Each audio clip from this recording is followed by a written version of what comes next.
Hei dragii mei, astăzi o să facem un vlog cu un ATV de 125 de centimetri. Haideți să vedem ce puternic este și cât de fiabil este pe zăpadă. Vreau să menționez că aceasta este, pot să spun, o jucărie, un cadou pe care l-am făcut eu nepoțelului meu de 5 anișori.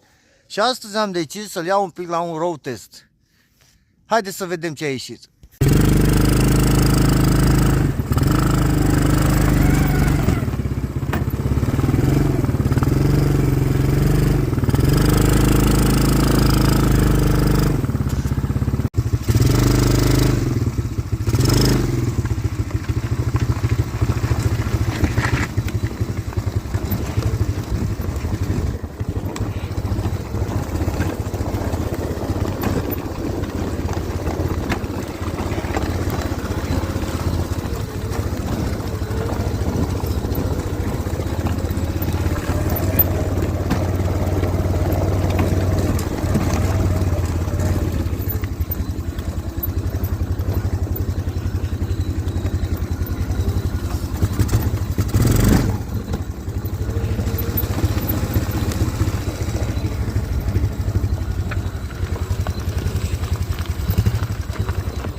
Era să pic după el.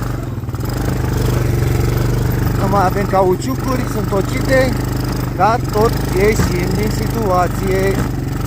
Deși nu avem cauciucurile bune, tot ieșim.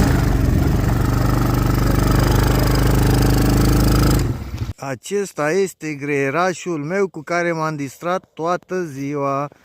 Sper să vă placă.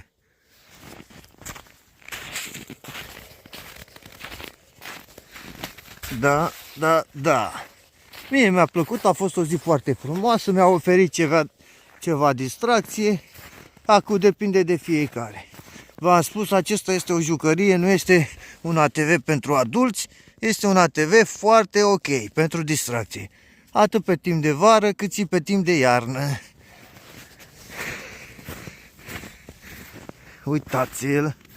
Uitați-l, micuțul greieraș. Vă pup și vă aștept până data viitoare.